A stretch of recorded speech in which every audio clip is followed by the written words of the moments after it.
Lewis and I spent a lot of time playing games together, but he was surprisingly bad at them. He died a lot.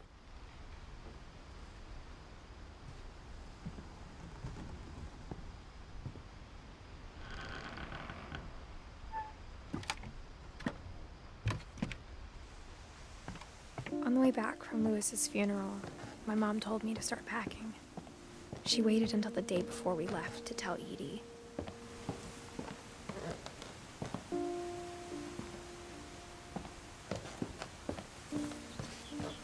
I'm not sure if she wanted to make it easier or harder.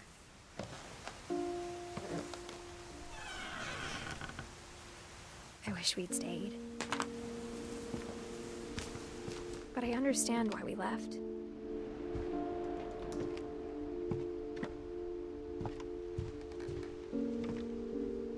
My mom ended up leaving everything behind.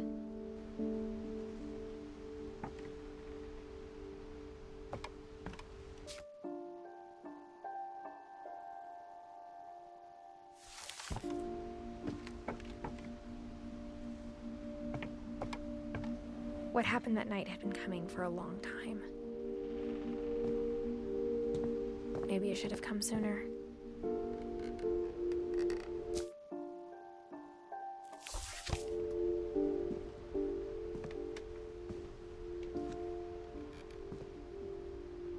But it had to end one way or another. All that's left now was to tell you about that last night.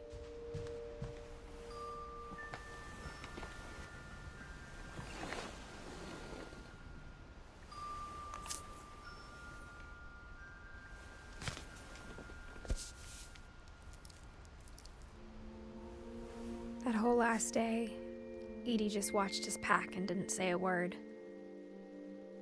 Until supper, when she raised her glass and said, "To our final night together, and all our final nights apart." Grandma, you know what I said about alcohol. Some of your medications are very Edith, specific. I left a present for you in the hallway. Why don't you go open it? The grown-ups have to argue now. I'm sorry, you're right. We're all leaving tomorrow. Let's just enjoy our last... I'm not leaving. Edith, you're excused.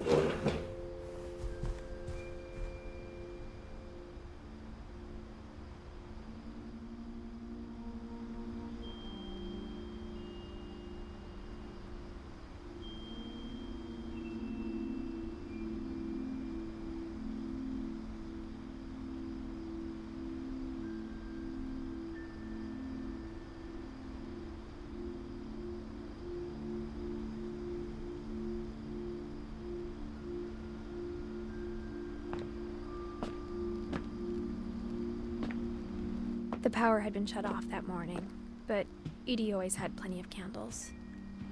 When my mom sealed the library, I don't think she knew about the other entrance. Or that Edie had a key to it.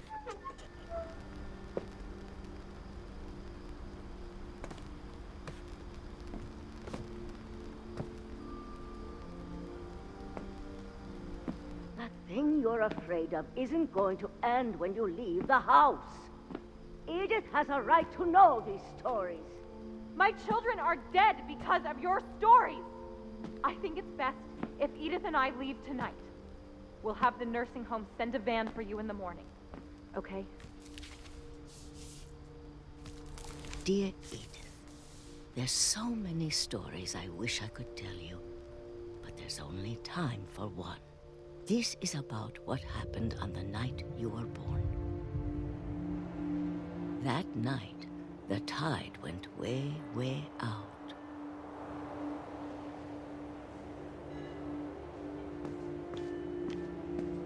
It was the first and last time I ever saw the old house aground. There'd been an earthquake out in the middle of the ocean. They called it the lowest tide in 1,000 years. God, it smelled awful. You know, I've seen that house every day of my life.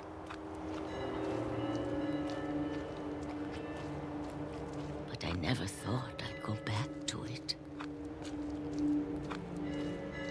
When the fog rolled in, lost my way.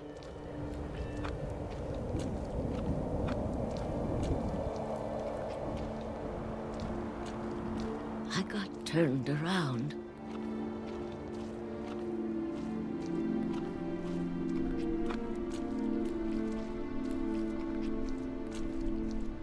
I started seeing things.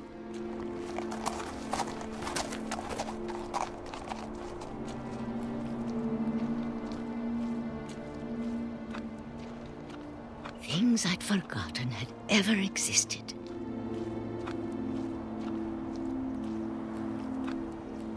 But when I saw them, they felt like old friends. That night, a lot of things came back to me.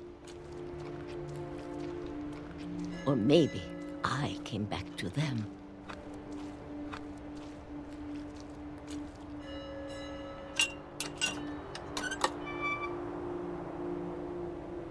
Things I can't, but that I need you to try and... Edith, what are you doing in here? It's mine. Edith! Mom, you're gonna rip it! Let go! I kicked and screamed, but Mom dragged me to the car. I never saw Great-Grandma Edie again. The next morning, the van came to pick her up, but she was already gone.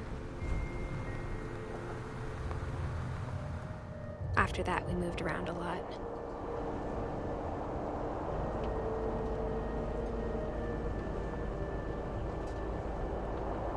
We both tried to make the best of it.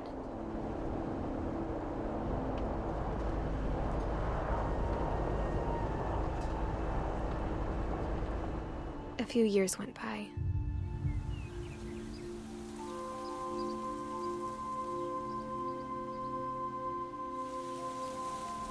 My mom didn't like to talk about it, but she started getting sick a lot. The rest happened pretty quickly.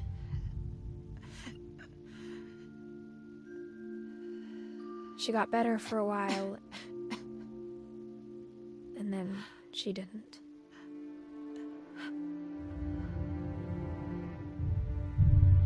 And then I was alone.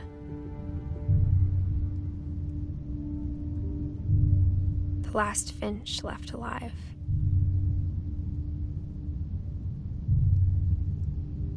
Until I found out about you. I'm still not sure what to tell you about all this. If we lived forever, maybe we'd have time to understand things. But as it is, I think the best we can do is try to open our eyes. And appreciate how strange and brief all of this is.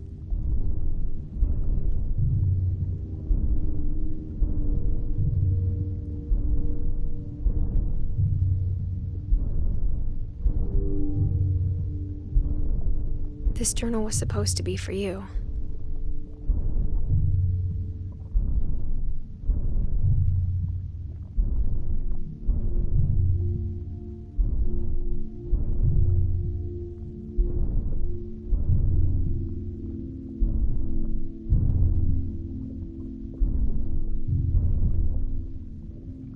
But now I hope you'll never see it. I just want to meet you. And tell you all these stories myself. But I guess if you're reading this now, things didn't work out that way.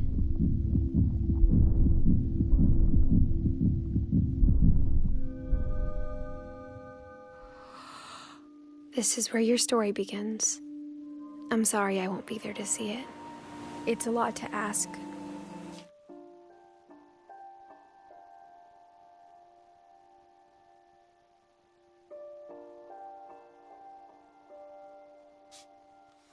But I don't want you to be sad that I'm gone.